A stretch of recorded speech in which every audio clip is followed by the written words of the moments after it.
Por que o purgatório não existe? O chamado purgatório não possui nenhuma base nas escrituras sagradas. Ensinam que o purgatório é um lugar temporário de purificação para as almas, mas porém esse ensino ele é enganoso. A Bíblia apresenta que nós temos um destino imediato após a morte. Ou a pessoa que morre vai direto para um lugar ou ela vai para outro. Não há espaço para uma terceira via entre o céu e o inferno. Então não existe neste caso um estágio intermediário. Não há, portanto, uma segunda chance nem purificação pós-morte como querem acreditar alguns. A Bíblia ela é clara sobre a decisão que nós temos que tomar nesta vida. Quando nós vamos para o livro de Hebreus, capítulo 9, versículo 27, o texto é bem claro quando ele diz que aos homens está ordenado morrerem uma só vez e depois disso o que vem? Vem o juízo. Então nós só iremos morrer uma única vez, depois disso já vem o juízo de Deus. Então o juízo ele segue imediatamente após a morte. Não há uma etapa de purgação da alma. Então o destino após a morte ele é imediato.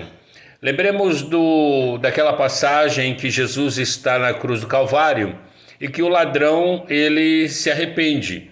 Jesus vira para o ladrão e diz: hoje mesmo estarás comigo no paraíso. Hoje estarás comigo no paraíso.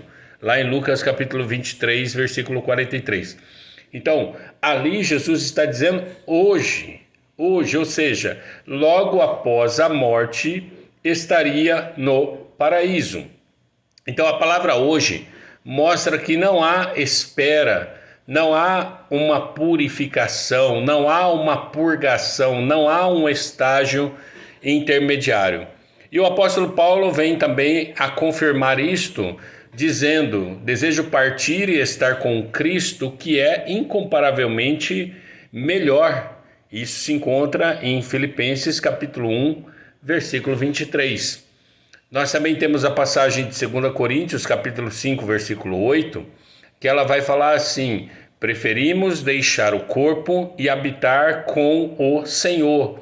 Então, o crente em Cristo Jesus, ele vai diretamente para a presença de Cristo, não para um lugar de purificação. Ou é salvo ou não é salvo. Ou vai direto para o céu ou não vai. Não existe um estágio intermediário onde a pessoa vai se preparar, onde as pessoas daqui da terra vão orar por ela, vão acender vela, vão fazer coisas para ver se ela progride nesse estágio purgatório. Então, a obra de Cristo, ela mostra, através das Escrituras Sagradas, que esta obra de morte e ressurreição, de redenção, ela já é por si só suficiente. Então, a cruz de Jesus, ela purificou completamente o pecado daqueles que se arrependem. Então, Hebreus capítulo 1, versículo 3 vai falar assim: depois de ter feito a purificação dos pecados, ele quem? Jesus se assentou à direita da majestade nas alturas. Então, também em Hebreus capítulo 10, versículo 14, vai mencionar que com uma só oferta aperfeiçoou para sempre os que são santificados. Está falando de quem? Está falando de Jesus, e está falando das pessoas que aceitam Jesus, as pessoas que assumem esse compromisso com a verdade do Evangelho, com a pessoa de Jesus. Então esses são os santificados. Então, se a purificação ela já foi consumada por Cristo, não há necessidade de nenhum sofrimento adicional após a morte. Nesse caso, o purgatório estaria subtraindo o valor pleno da redenção em Jesus. E uma outra passagem também que vai mostrar a questão da salvação e como funciona a questão da salvação é Efésios capítulo 2, versículo 8 e 9, onde o texto é bem claro, dizendo que a salvação é pela graça, mediante a fé em Cristo Jesus. Ou seja, este texto de Efésios mostra claramente que a salvação é pela graça de Deus. A salvação não depende de mérito humano. A salvação não depende de ações humanas. É Deus quem salva. Então, o purgatório, nesse caso, ele estaria colocando parte da salvação nas mãos dos homens e estaria, ao mesmo tempo, negando a suficiência da cruz do Calvário. Então, mais um erro, portanto. Então, a gente pode concluir e chegar ao seguinte, que o destino de qualquer ser humano, ele já é selado na morte. Então, a preparação é aqui, na Terra. Nós já estamos sendo preparados aqui na Terra. Nós já estamos sendo provados aqui na Terra. Nós já estamos sendo admitidos ou reprovados aqui na Terra.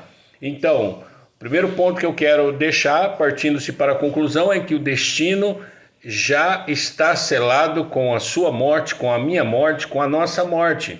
Então, o segundo ponto é que após a morte não há mais oportunidade de mudança ou ajuda externa.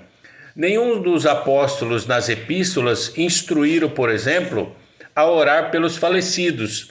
Então, as orações, elas são sempre dirigidas às pessoas vivas.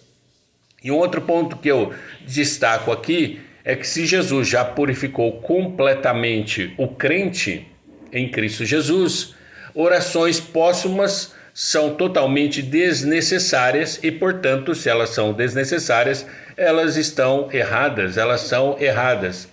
E se a pessoa morrer sem Cristo, infelizmente, o destino dela é o grande abismo. O destino dela é o grande abismo, que nós vamos chamar de inferno.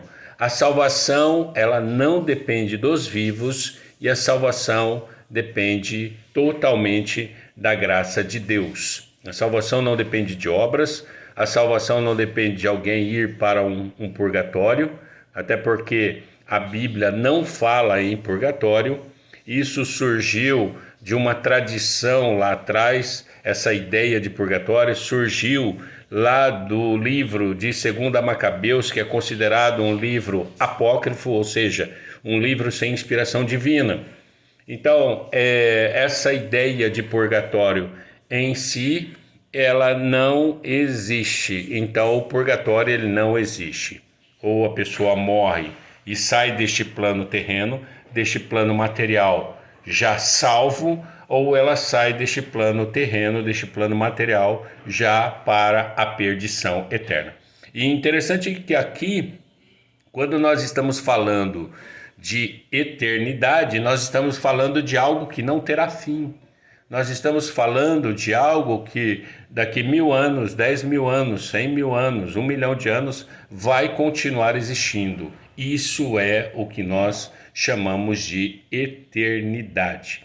Então, portanto, se você ainda não acredita em Jesus, ainda está em tempo, enquanto você respira, enquanto você fala, enquanto você ouve, enquanto você está vivo, ainda está em tempo de aceitar Jesus como seu único e suficiente Salvador. Mas por outro lado, também se você acredita em Jesus, mas o despreza, então você também está fazendo a opção pela sua condenação eterna. Não adianta acreditar e desprezar. Então é necessário que você creia, obedeça os mandamentos do Senhor, que ele resumiu em 2 mandamentos, né? Amar a Deus acima de todas as coisas e amar ao próximo como a ti mesmo. Ou seja, obedecer o Evangelho, fugindo de qualquer prática pecaminosa e de qualquer prática condenatória, assim dito pelo Senhor na Santa Escritura. Então, meu amigo, minha amiga, fique com essa palavra reflita sobre isso, né, que o purgatório não existe, a sua prova ela é feita aqui no plano terreno, e quando você, eu ou nós partirmos deste plano terreno, nós já saímos deste plano ou nos braços de Deus ou nos braços do inimigo. Então, fique com esta palavra, faça uma reflexão, e se você ainda não aceitou Jesus, aceite Jesus como seu único e suficiente Salvador e vá em uma igreja evangélica que pregue a verdade, que pregue a palavra de Deus verdadeiramente. Deus te abençoe, fique com Deus, em nome de Jesus.